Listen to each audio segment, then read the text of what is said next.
창세기 백문백답 가나안 전쟁 시 아브라함의 롯 구출 사건 제7부 아브라함의 계선과 멜기세덱의 축복. 여러분의 구독, 좋아요, 알림 설정은 이 사역에 큰 힘이 됩니다. 안녕하세요, 김홍석입니다. 가나안 전쟁에서요 사로잡혀간 롯을 아브라함이 구출해온 사건에 대해서 살펴보고 있습니다. 오늘은 롯을 구출하고 개선하는 아브라함에게 환영하러 나타나서 멜기세덱의 축복을 하는데요. 그 축복의 내용에 대해서 살펴보도록 하겠습니다.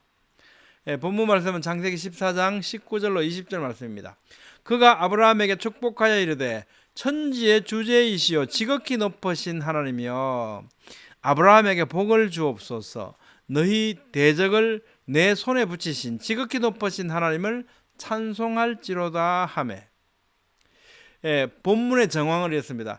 가나안 여러 나라들이 북방 왕에게 조공을 바치다가 이제 더 이상 안 바칠 거야 그러고 이제 배반을 하죠. 남방에서. 그러면서 이제 5개국 연합군이 똘똘 뭉치니까 북방 왕이 이제 4개국 연합군을 만들어 갖고 남쪽으로 원정군을 만들어서 내려오죠. BC 2082년에 북방 연합군이 남방으로 공격해 왔는데 이때 소돔에 살던 롯이 사로잡혀 갑니다. 그래서 이제 아브라함이 롯을 구출을 하러 가서 롯을 구출해서 돌아올 때 살렘 왕 멜기세덱이 환영을 나와서 아브라함을 축복하는 상황입니다. 본문의 톨레도트 위치는 창세기 기록을 형성하고 있는 11개 톨레도트 가운데 7번째 톨레도트인 데라의 톨레도트에 속해 있습니다. 톨레도트라고 하는 것은 족보, 내력, 사적 이런 뜻이죠. 천지의 주제이시오. 코네 샴마임과 하르츠. 여기서 주제이시오라고 번역한 코네는 얻다, 취득하다로 번역되는 카나의 분사형인데요. 하나님께 대해서 사용될 때는 천지 만물의 창조주로서 바로 그것의 주관자요 소유주로서. 그래서 NIV 성경은 크리에이터 창조주라고 번역을 했고 또 킹제임스 버전은 possess에서 소유주, 소유자라고 번역을 한 겁니다. 우리말로는 주제이시오라고 번역했습니다. 멜기세덱은 오직 하나님만이 하늘과 땅, 즉 만유의 창조주이시며 만유의 소유주이심을 고백하고 선포하고 찬양합니다. 하나님의 은혜로 우리가 성도가 되었다면 성도에게 이런 신앙 고백은요 이생의 삶 가운데에서 평강을 누릴 수 있도록 해줍니다. 창조주 하나님께서 아버지가 되시고 성도를 성도 되도록 하시기 위해서 독생자의 생명으로 대속하신 그 은혜와 사랑 안에 있다는 것을 확신한다면 이 세상을 평강 가운데 살아갈 수 있겠죠. 우리가 아직 죄인 되었을 때 그리스도께서 우리를 위해 죽으심으로 하나님께서 우리에게 대한 자기의 사랑을 확정해 주셨다고 로마서 5장 8절은 말씀하시고요.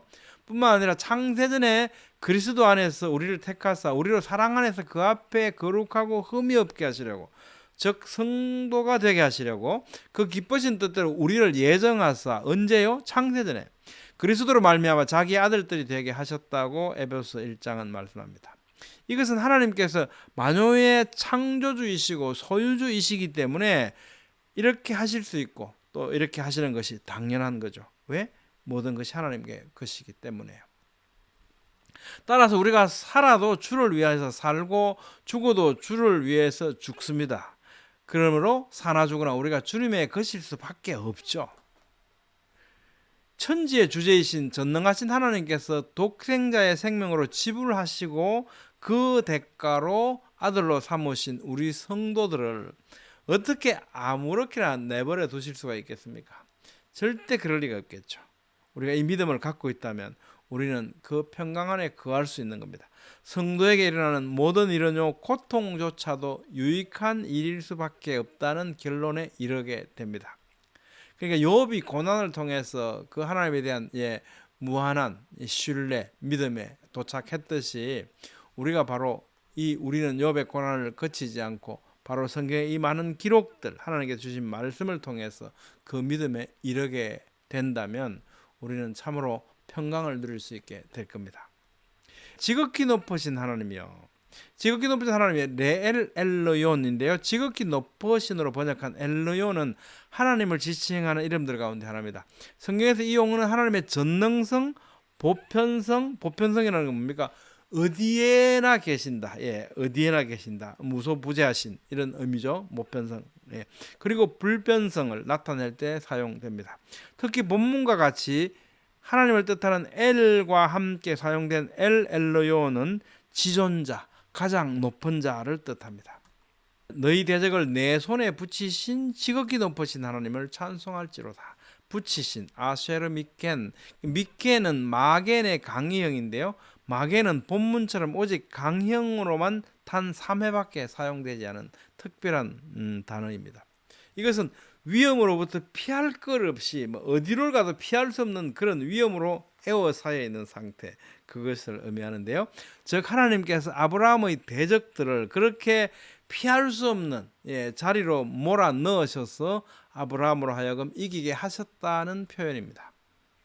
아브라함이 전투를 수행한 장면은요, 창세기 14장 5절에 간략하게 묘사하고 있습니다. 그와 그의 가신들이 나뉘어 밤에 그들을 쳐부수고, 여기서 나뉘어 밤에라고 하는 와 예할레크 라일라라고 하는 이 간략하게 요지만 기술하고 있지만 이 짧은 묘사에는요, 전술적이고 조직적인 군사 행동과 아브라함의 전술적 지혜와 지도력과 용맹함이 돋보이고 있습니다. 할라크의 단순 제기형으로서 손수 나누었다는 의미거든요. 그러니까 아브라함이 군사들을 적자의 적소에 직접 할당하고 배치시켰다는 겁니다. 이렇게 전투력을 전술적 상황에 맞게 손수 나뉘어서 할당했고, 적이 또 긴장을 풀고 쉬고 있는 밤을 탔어요. 그죠? 밤에 기습적으로 북방연합군을 쳤다는 표현입니다.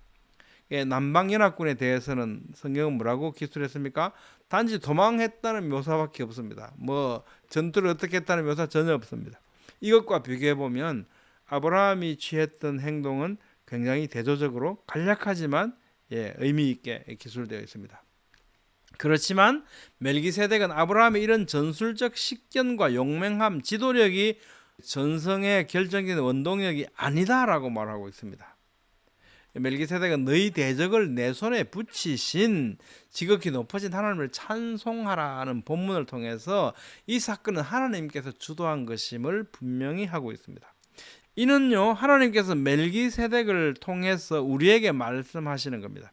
그래서 성경의 기록은 아브라함의 군사 행동에 대해서는 단지 간략히 요지만 묘사했을 뿐이고, 또 그 전쟁에는 아브라함의 318병만 간 게 아니고 마므레와 에스골과 아넬의 군사들도 갔거든요.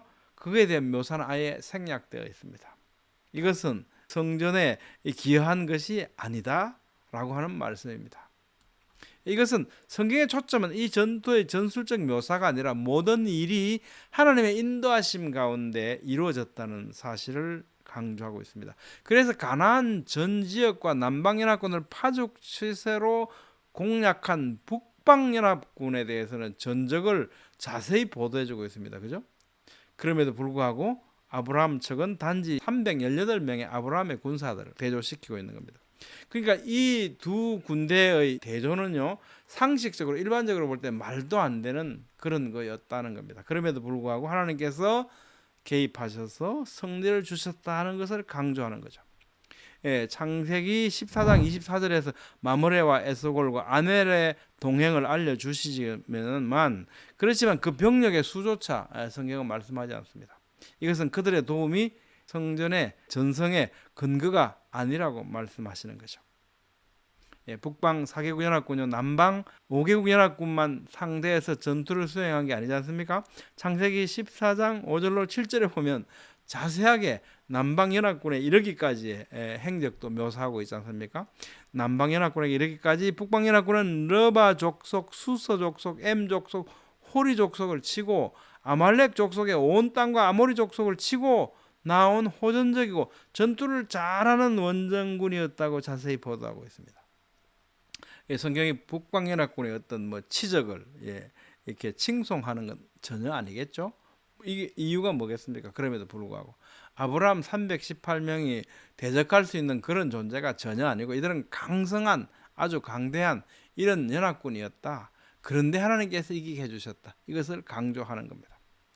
이런 자세한 설명이 의미하는 바는 아브라함의 승리가 아브라함의 능력이 아니라 하나님께서 이기게 하신 것임을 강조하고 있는 거죠. 특히 엘람 왕 그돌라오멜은요, 오늘 아브라함의 후손인 이스라엘과 전쟁하고 있는 이란의 조상입니다. 엘람은 이란 고원 서남부 현재 후제스탄주를 중심으로 발달했던 이란 역사의 뿌리입니다. 이 후손들이 페르시아를 건국하죠. 바사라고 성경에 기록되어 있죠. 바사, 페르시아. 그리고 페르시아의 키루스 2세가 성경에 고레스라고 기록된 인물이죠. 이 고레스가 바로 바벨론으로 포로로 가 있던 유다 민족들을 돌려보내죠. 그리고 성전을 재건하게 하고 성전 재건에 필요한 재원을 제공해 주기도 했습니다. 이게 엘람 왕의 후손으로 우리는 이해할 수 있죠. 이 고레스가요. 이것은 또 이사야서를 통해서 약 150년 내지 160년 후에 일어날 예루살렘 성전 그리고 예루살렘의 재건 그리고 바벨론 정복과 열국의 항복에 대해서 그 이름까지 분명하게 고레스라고 예언을 해 주심으로 해서 이 세계의 역사를 하나님께서 통치하고 계신다는 것을 우리에게 나타내 보여주시기도 합니다. 이사야 44장 28절 볼게요. 고레스에 대하여는 이르기를 내 목자라 그가 나의 모든 즐거움을 성취하리라 하며 예루살렘에 대하여는 이르기를 중건되리라 하며 성전에 대하여는 내 기초가 놓여지리라 하는 자니라. 고레스가 이렇게 지원한다는 거죠. 45장 1절로 3절 이사야서 여호와께서 그의 기름 부음을 받은 고레스에게 이같이 말씀하시되 내가 그의 오른손을 붙들고 그 앞에 열국을 항복하게 하며 내가 왕들의 허리를 풀어 그 앞에 문들을 열고 성문들이 닫히지 못하게 하리라. 내가 너보다 앞서가서 험한 곳을 평탄하게 하며 논문을 쳐서 부수며 쇠 빗장을 꺾고 내게 흑암 중의 보화와 은밀한 곳에 숨은 재물을 주어 네 이름을 부르는 자가 나 여호와 이스라엘의 하나님인 줄 네가 알게 하리라고 말씀하십니다. 그러니까 150년, 160년 전에 고레스가 태어나기도 전이지 않습니까? 그런데 이미 고레스의 이름을 부르시면서 하나님께서 이렇게 예언의 말씀을 주셨습니다. 만사를 하나님께서 주관하고 계시다는 것을 우리에게 말씀해 주고 있는 거죠. 너희 대적을 내 손에 붙인 지극히 높은 하나님을 찬송할지로다. 바루크. 본문은 수동 분사형으로 직역하면 그리고 복을 받을 것입니다 라는 뜻입니다. 근데 찬송할지로다 하고 그리고 복을 받을 것입니다. 하나님은 복을 받을 것입니다. 이상하잖아요. 그죠? 멜기세덱은 아브라함의 승리는 하나님께서 북방 연합군을 아브라함 손에 붙이신 까닭이라고 선포하면서 하나님께 복을 돌리고 있습니다. 그 하나님이 다 하신 거야. 그러면서 하나님께 복을 돌리는 겁니다. 하나님께 복을 돌린다는 것은 곧 찬양하는 것을 의미하기 때문에 우리말 성경은 찬양할지로다라고 잘 번역한 것 같습니다. 여러분 어떻게 생각하십니까? 오늘은 가나안 전쟁 시 포로로 잡혀간 조카 롯과 다른 사람들까지 다 구출해온 아브라함의 개선 행로에 있었던 이 길에 멜기세덱이 나와서 축복을 하죠. 그 축복의 내용을 살펴봤습니다. 다음 시간에는 아브라함의 11조를 살펴보겠습니다. 감사합니다.